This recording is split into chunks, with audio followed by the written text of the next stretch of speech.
Muy buenas tardes con todos presentes. Muchas gracias por estar presente un día más aquí en este espacio de entrevistas. El día de hoy tenemos el gusto de contar con el magíster Diego López. Bienvenido. Gracias por estar presente el día de hoy. Buen día con todos, muchas gracias a todos por sintonizarnos y estar presentes nuevamente. Para nosotros es un gusto contar con la presencia del magíster Diego López, con el fin de que puedan conocer un poco más y a fondo al cuerpo docente que forma el curso de formación de mediadores impartido por nuestro centro de mediación. Gracias, Diego, por estar presente el día de hoy.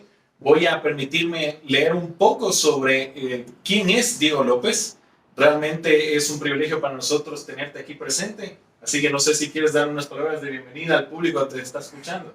Nada, pues José, Sami, realmente muy agradecido por este espacio.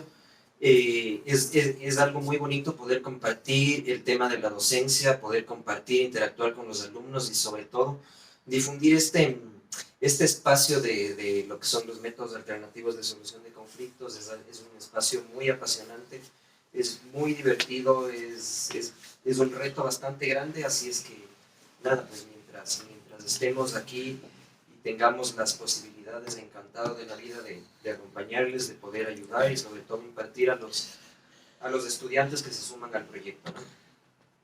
Bueno, vamos a dar entonces lectura un poco al perfil profesional de Diego para que ustedes también, quienes nos escuchan, puedan conocer un poco más la trayectoria de Diego.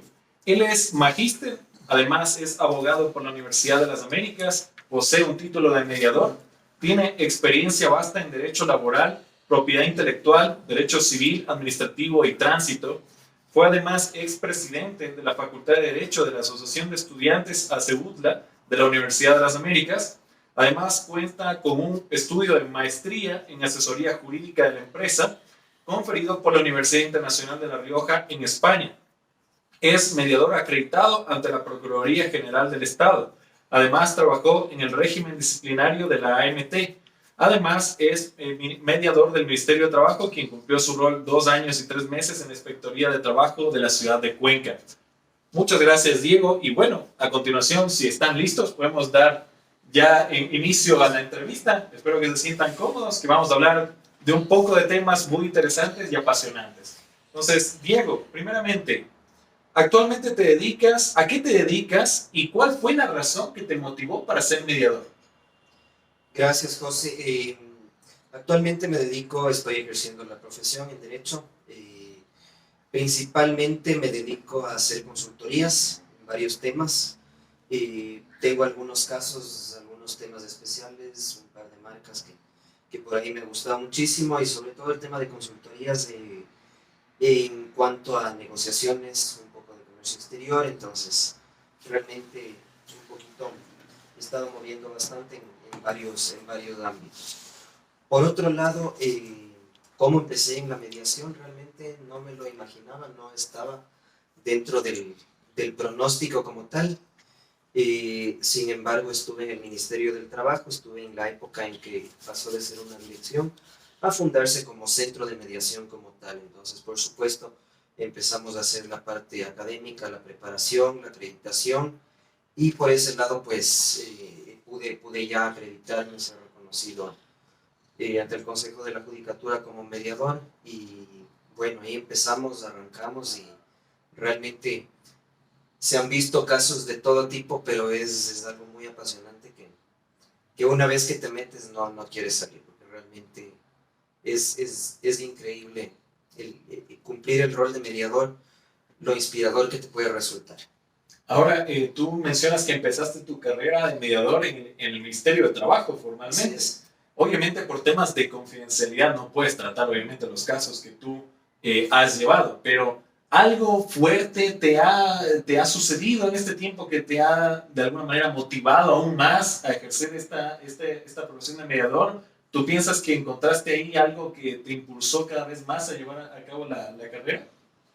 Sí, y es una interesante anécdota porque mi primera audiencia como mediador acreditado fue realmente un tema que, si bien no se pudo arreglar porque no resultaba un tema laboral, pero fue muy impactante porque un trabajador en una hacienda, al momento de hacer el trabajo con el ganado pierde su dedo y llega la audiencia a mostrar el dedo con todos los temas médicos, con todos los diagnósticos y todo, y realmente fue muy impactante. O sea, realmente, ¿hasta qué punto el mediador puede llegar a interferir? O sea, realmente legalmente no se podía suscribir un acta porque realmente no se determinó que existía una relación laboral, pero al menos me fui con esa satisfacción de que los encaminé a las partes para que de una u otra forma puedan encontrar ese acuerdo, esa solución, y que, bueno, o sea, lamentablemente a pesar de todo el problema que hubo, puedan las partes al menos irse con esa tranquilidad de que pudieron resolver algo de alguna manera. No, justamente iba a comentar, tocó Diego el rol del mediador, entonces complementando con ello quería preguntarte la importancia que tú ves desde tu perspectiva, claro, cómo ejerce un papel qué tan importante es el rol del mediador en nuestra sociedad. Yo creo que es absolutamente fundamental, y creo que en la asignatura que yo brindo de lo que es la conflictología o el manejo del conflicto como tal, yo soy muy claro con los alumnos de lo que a mí me interesa es de que como mediadores puedan entender el por qué las partes toman X o Y postura. Es muy importante que entiendan por qué se dan ciertos comportamientos, ciertas actitudes, por qué las partes están tal vez encaminándose al acuerdo o a determinar ciertas pautas en las que se van poniendo un poco difíciles, arduas las cosas.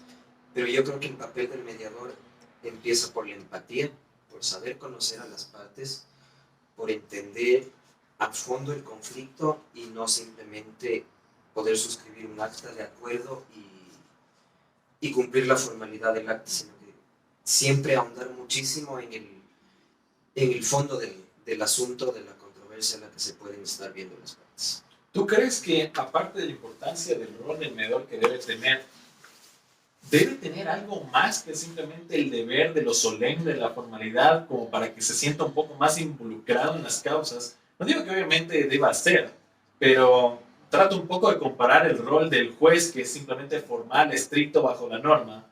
¿Tú crees que en las audiencias de mediación y mediador, aparte obviamente su deber, que es de ser una persona neutral, tenga que ponerle algo más, no sé si de empeño o situaciones similares como para sacar adelante que las partes encuentren acuerdos? Absolutamente, y ahí empezamos por el tema de la imparcialidad, de que hay que ser objetivos en los asuntos, y el mediador tiene que ser, en principio, empático, como les decía, y también tiene que tener muchos aspectos importantes. Por ejemplo, una escucha activa, tiene que tener el lenguaje adecuado, tiene que saber dirigirse a las partes de manera adecuada. El mediador tiene que crear una confianza entre las partes. Nunca va a poder darle la razón a uno o al otro, pero sin embargo tiene que hacer sentir a las partes de que la postura que están llevando es correcta, pero podría suceder algo en lo cual mejorarían las condiciones para que ambas partes terminen en un acuerdo satisfactorio para ambos. Entonces yo creo que sí tiene que haber una habilidad del mediador, porque un mediador que no tiene tal vez un lenguaje adecuado, un mediador o que es tímido simplemente, que su personalidad no le permite desenvolverse en público, desenvolverse entre las partes, va a ser muy difícil que cree este vínculo de confianza sobre las partes. Entonces, para mí es muy importante que cuenten con aspectos de este tipo. Por supuesto, la actitud del mediador es fundamental. Un mediador que simplemente, por más que una de las partes diga algo que no está de acuerdo, tiene que saber manejarse de una forma en la cual no se pierda nunca ese carácter de objetividad, y sobre todo algo muy importante para mí es que se cree esa confianza entre las partes, para que incluso si es que no lo sé, puede haber una audiencia separada, las partes puedan realmente encaminar el acuerdo de una manera positiva. Muy claro, realmente. Tiene que haber desarrollo emotivo, profesional del mediador para sacar adelante los acuerdos. Muchas gracias por tu respuesta, Diego. La siguiente pregunta va encaminada, ya lo hablamos un poco. Tú eres actualmente docente del Centro de Formación de Mediadores Jóvenes en Justicia. ¿Qué nos podrías comentar respecto de esta gran responsabilidad de ser docente? Realmente agradezco mucho la posibilidad de tenerme dentro del equipo de docentes. Ha sido una experiencia increíble, muy enriquecedora y es mi primera experiencia como docente. He ayudado sustituyendo algunas clases, pero realmente de esta forma ha sido en principio un reto. Ha sido bastante enriquecedor y me ha gustado muchísimo. Siempre aspiré a encaminarme por la docencia y más que nada en el tema de meternos en la mediación ha sido realmente muy entretenido. Ha sido bastante chévere poder conocer un poco la perspectiva de los alumnos. Es muy interesante porque hemos tenido alumnos de todas las edades y eso ha ayudado muchísimo. Yo, para los que han podido verificar mis clases, yo trato de hacerlas absolutamente dinámicas, absolutamente participativas. Yo imparto un poco lo que es la materia o los aspectos a tratar, pero siempre estoy pidiendo que los alumnos sean quienes den los ejemplos sobre cada tema que se está tocando. Entonces, yo se los digo en las clases, o sea, yo soy quien les voy a impartir la materia, pero aquí el protagonista no soy yo, sino espero que sean ustedes y que a través de los ejemplos que ustedes puedan brindar y que ustedes puedan diferenciar conceptos, puedan entender entre una cosa u otra cosa cómo se va dando la temática. Creo que eso nos ha ayudado bastante para que los alumnos puedan irse desenvolviendo de una mejor forma.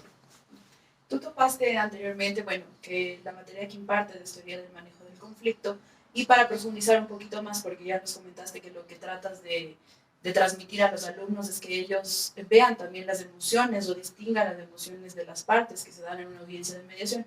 Sin embargo, para profundizar un poco más, quisiéramos conocer qué más pretendes transmitirles con la materia o cuál es el fin que tú quieres lograr en los alumnos. En principio, lo más importante es que el mediador se apersone tanto del problema como de las partes que están interviniendo. Eso va a facilitar absolutamente en todos los aspectos para el manejo adecuado de las audiencias de mediación. Si bien la teoría del conflicto no es una materia práctica en sí, todos los aspectos que se ven dentro de la materia, la parte doctrinaria, la parte histórica que yo me permito compartirles a los alumnos, de una u otra forma desemboca en temas puntuales. Entonces, por ejemplo, yo les imparto algunos factores biológicos, psicológicos, temas, bueno, también históricos, de cómo esto puede afectar. Entonces, cómo una persona que tiene una salud deteriorada va a participar en una audiencia de mediación. Entonces, para mí es muy importante que se toquen esos temas y que el alumno en sí pueda entender ante qué circunstancias puede presentarse. Entonces, más o menos así yo le encamino en que toda esta parte, todo lo que ha conllevado muchísimos años en la historia, todo lo que ha venido dándose, y de tal forma que pueda el futuro mediador en sí entender mucho más a fondo la situación y, valga la redundancia, apersonarse del asunto y crear la empatía suficiente para poder encaminar el mediador a los posibles acuerdos.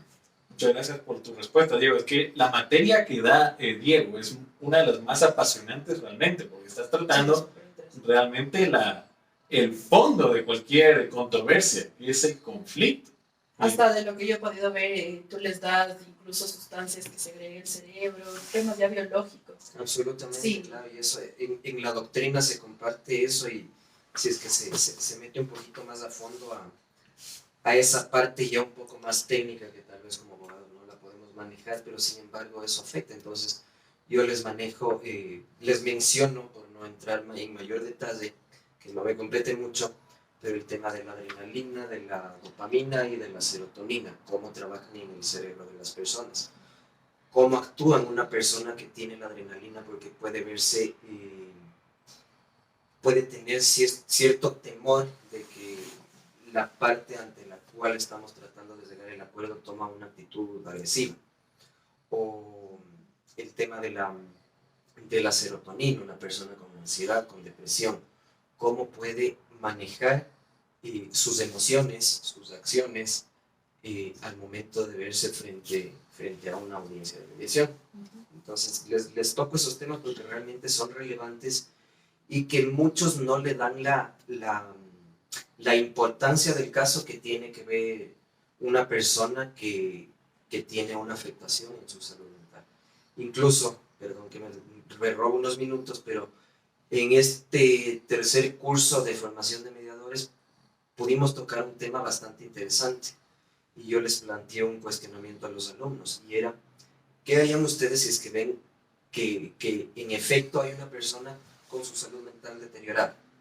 O sea, si es que usted como mediador considera que su alumno, perdón, que la parte involucrada en la mediación realmente está sufriendo tal vez un ataque de pánico, una crisis de ansiedad o realmente no está mentalmente en buenas condiciones. ¿Qué harían ustedes como mediadores? Recibimos varias opiniones, entre esas y las otras, y una de las opiniones fue declararía la imposibilidad de acuerdo.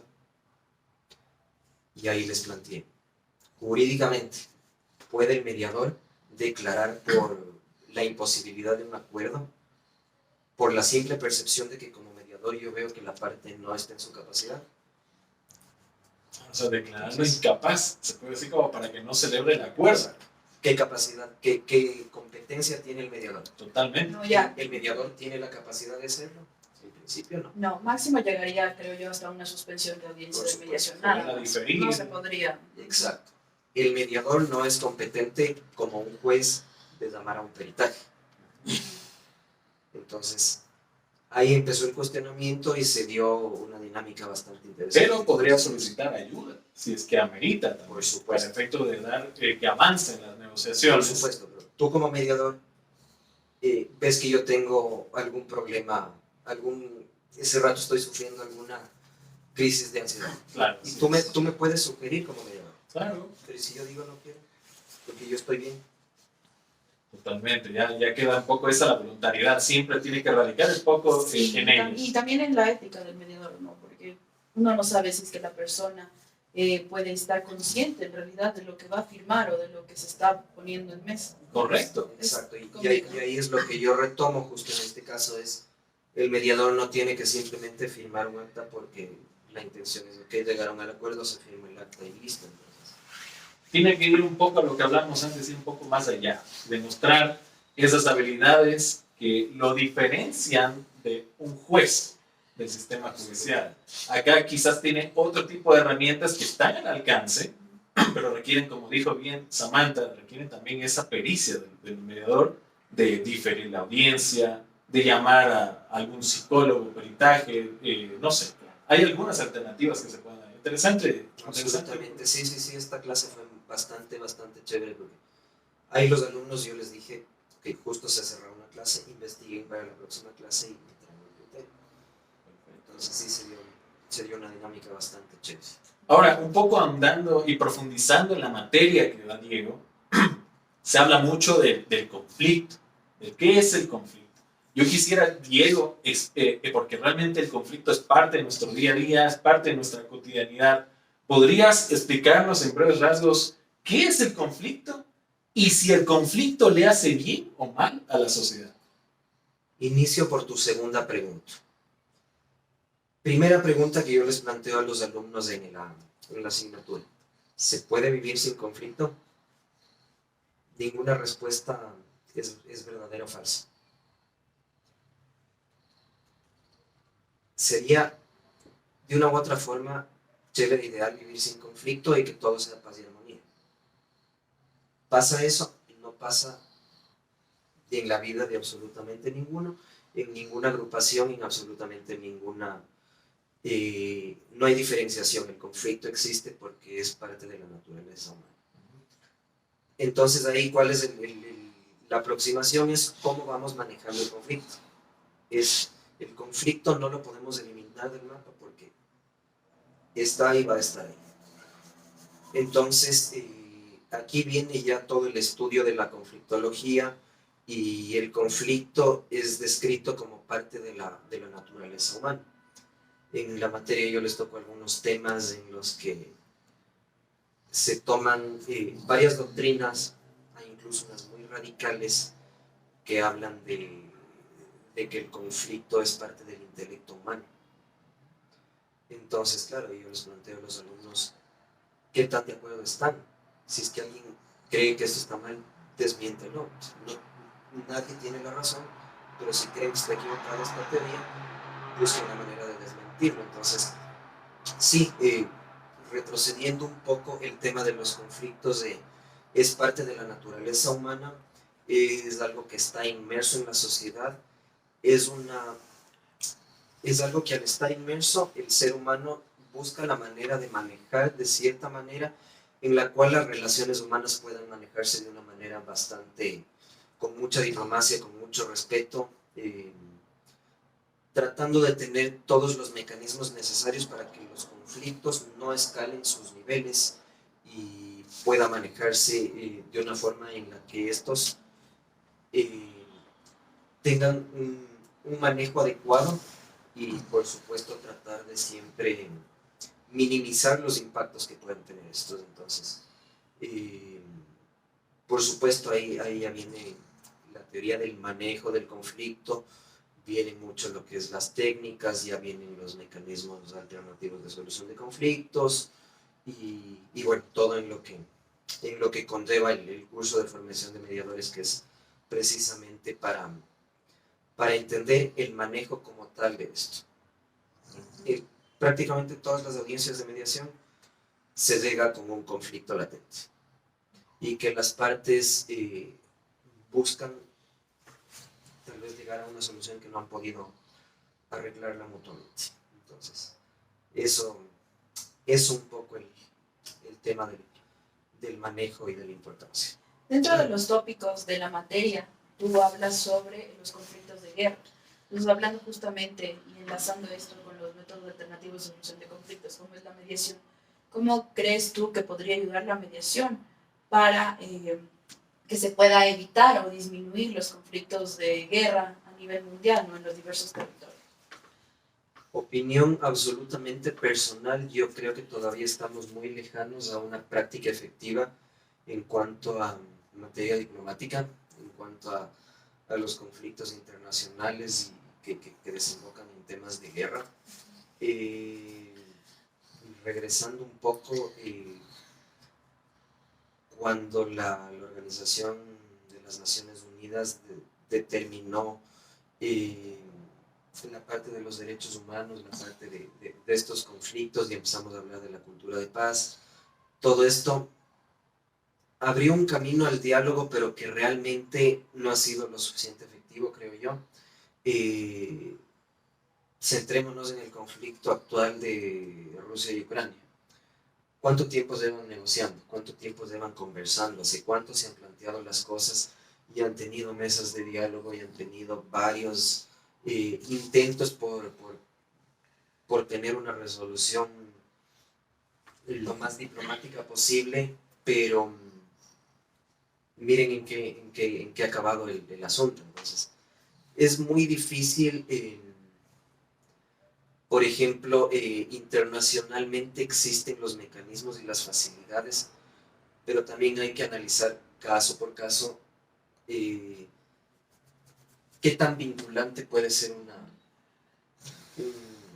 una mesa de negociación o la forma de acuerdos. Entonces, por ejemplo, es muy efectivo cuando entre los países hacen negociaciones en tratados de libre comercio.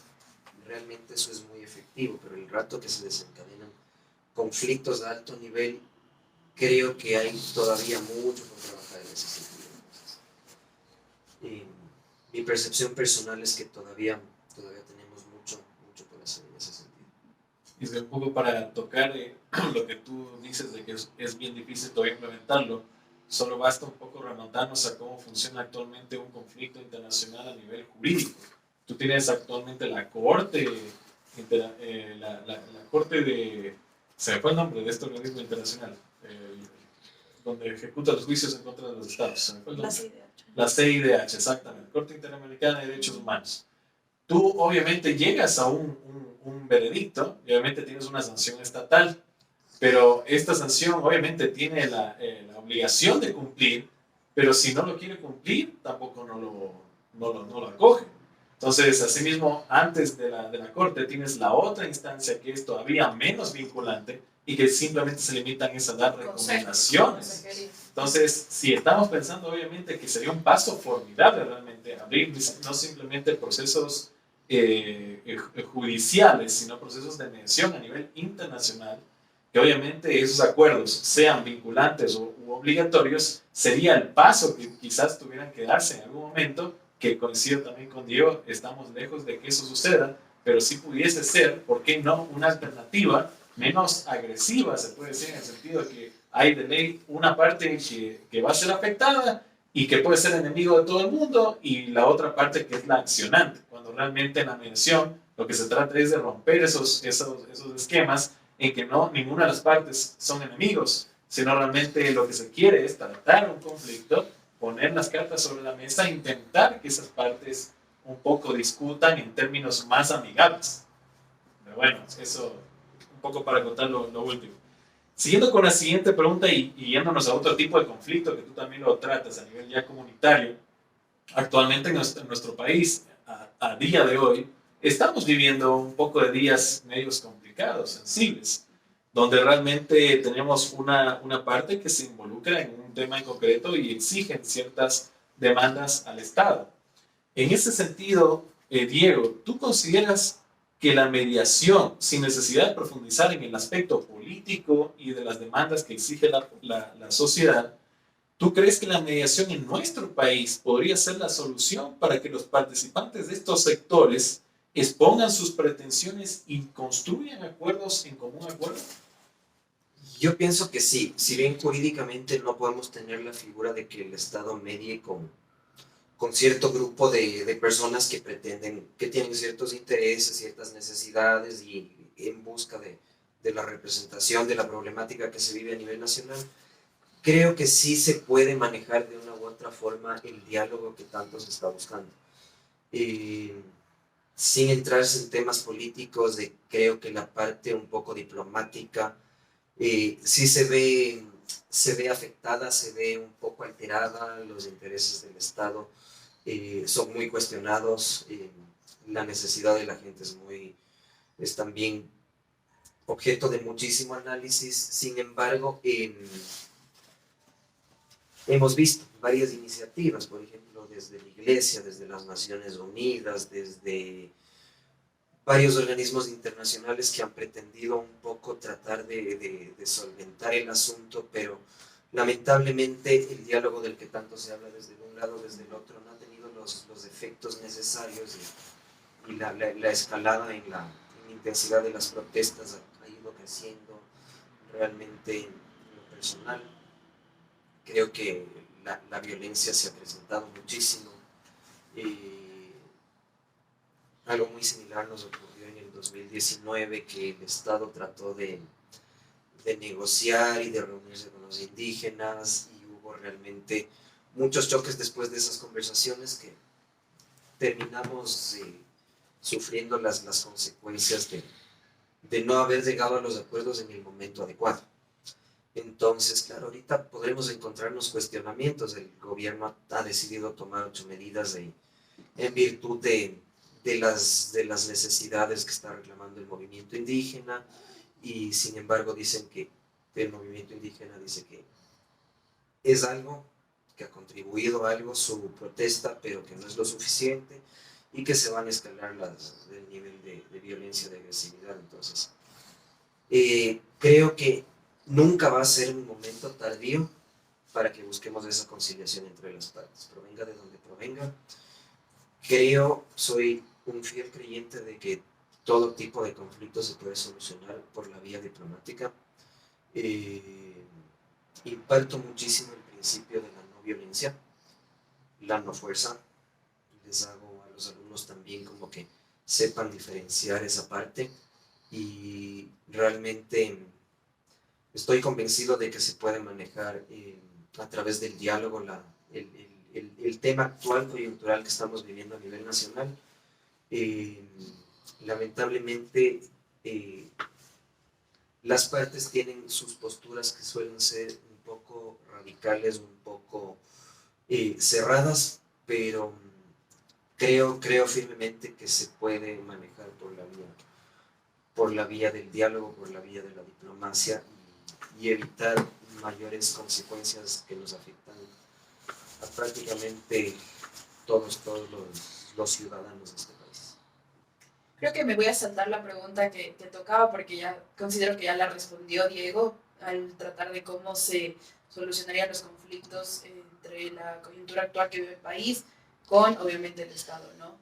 Pero, bueno, tú acabas de topar esto, ¿no? De que eres fiel creyente de que se podría arreglar las cosas con paz, solucionando, y justamente esto es por lo que se desemboca la mediación y es la base de la cultura de paz, que justamente es el eslogan de nuestro Centro de Formación de Mediadores. Pero para que la gente conozca un poquito más, quisiéramos que nos expliques qué es la cultura de paz y cuáles son los lineamientos.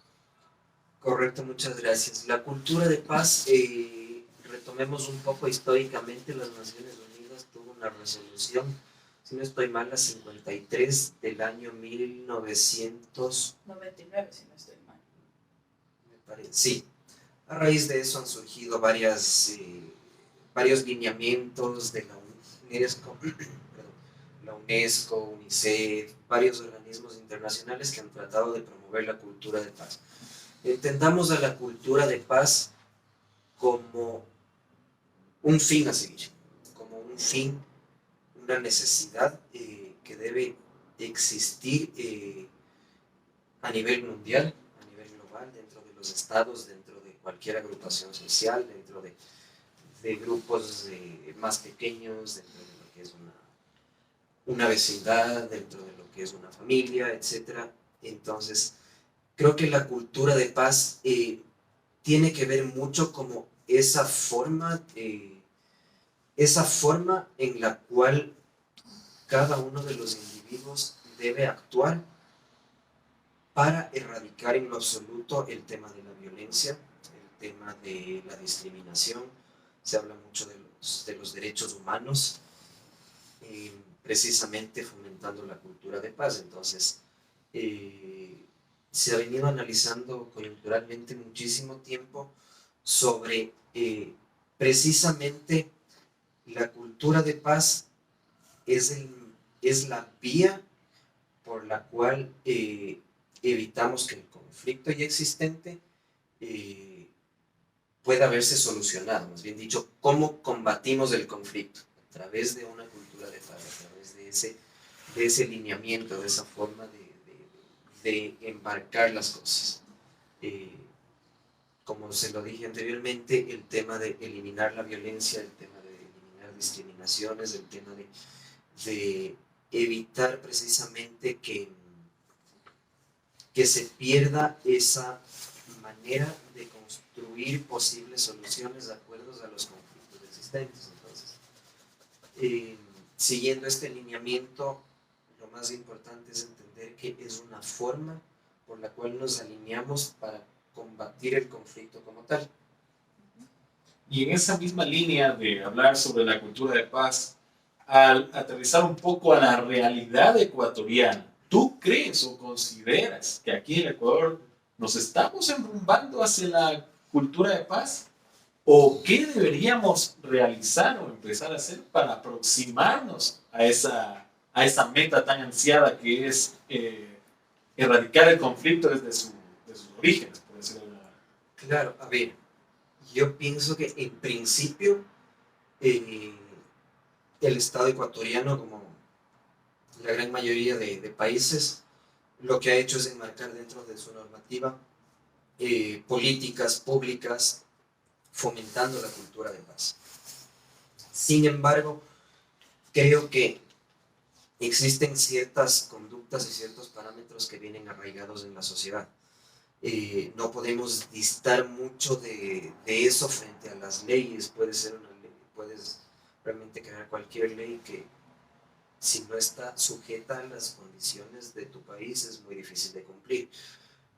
Muy personalmente me atrevo a decir que nos falta muchísima educación sobre lo que es la cultura de paz, sobre los mismos métodos alternativos de solución de conflictos. Creo que si bien se ha enmarcado jurídicamente más el tema de esta solución de conflictos, sin embargo, falta mucho conocimiento. No se ha puesto en práctica de la forma adecuada en la que deberíamos. Es más, mucha gente no conoce lo que es una mediación. Entonces, realmente cuando alguien convoca a otra parte a una mediación, piensan que es algo similar a un juicio, piensan que es dónde ir a confrontar más, dónde ir a pelear, qué es el espacio para eso. Entonces, no saben realmente qué es el espacio para evitar ir a un juicio, para que las partes puedan solucionarlo de una manera mucho más eficaz. Ahorro de tiempo, ahorro de dinero, muchas cosas que pueden resultar positivas dentro de una mediación. Entonces, en principio, preocupación mía, no se conoce lo suficiente. No existe la educación suficiente y si bien se ha intentado que la mediación sea parte de procesos legales de todo tipo, de toda clase, todavía falta muchísimo. El hecho de que las actas de mediación tengan la misma fuerza que una sentencia es muchísimo, es un paso bastante grande, pero creo que si bien esta cultura de paz ha ido avanzando muchísimo, y creo que realmente ha sido beneficioso para todos el poder contar con los mecanismos de solución de conflictos entre las partes. Si bien se ha difundido bastante, aún falta muchísimo por trabajar.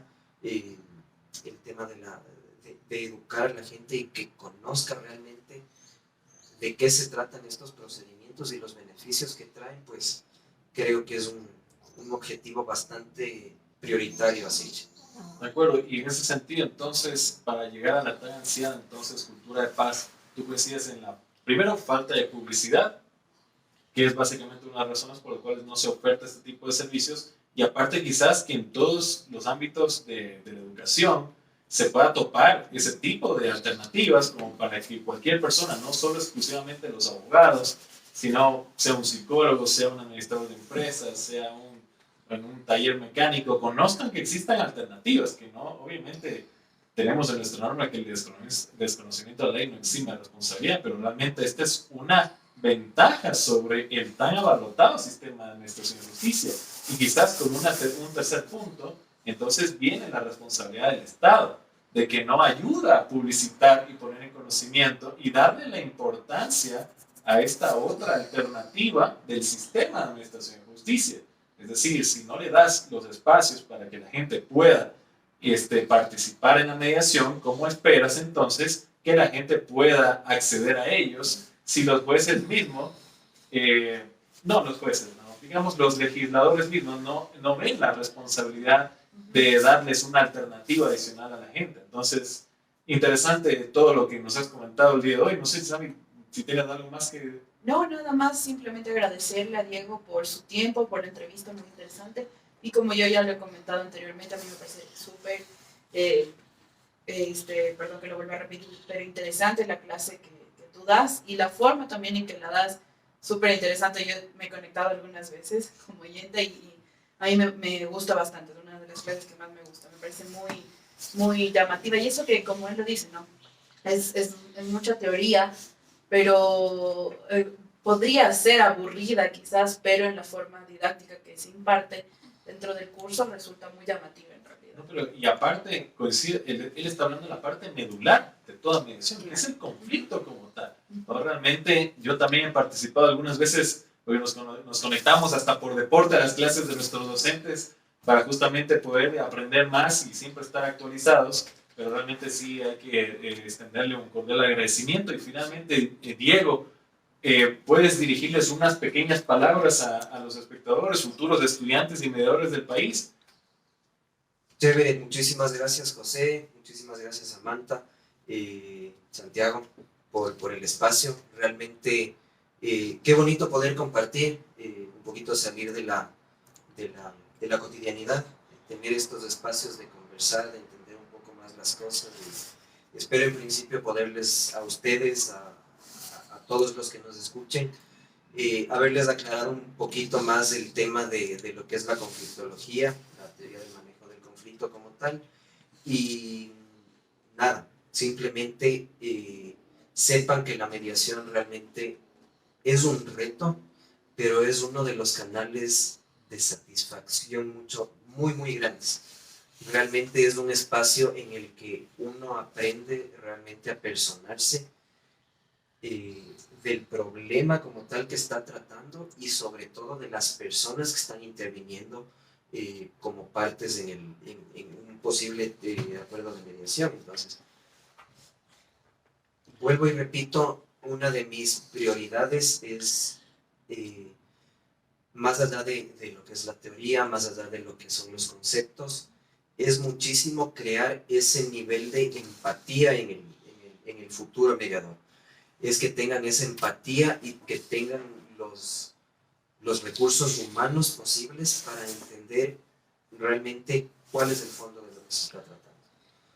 Por eso la importancia para mí de tratar varios aspectos muy importantes, los psicológicos, los biológicos, de todo el entorno que puede estar existiendo. Entonces creo que si el mediador tiene la capacidad, más allá de las habilidades que pueda tener, la capacidad de en su interior realmente concientizar qué es lo que está pasando, quiénes están interviniendo, eso le va a facilitar muchísimo al mediador, al futuro mediador, saber manejar los procesos, saber manejar las audiencias, saber llegar a tener ese vínculo, esa comunicación con las partes, y va a ser mucho más fácil que se logren acuerdos satisfactorios entre las partes. Entonces, eso un poquito yo sí trato de enfocarme en la parte humana que tiene que tener el mediador a raíz de todos los conceptos que se imparten.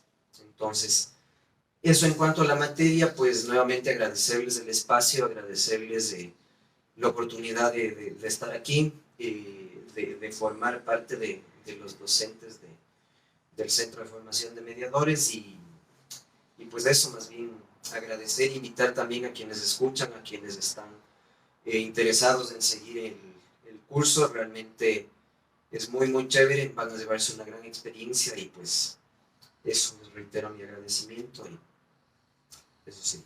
Gracias a ti.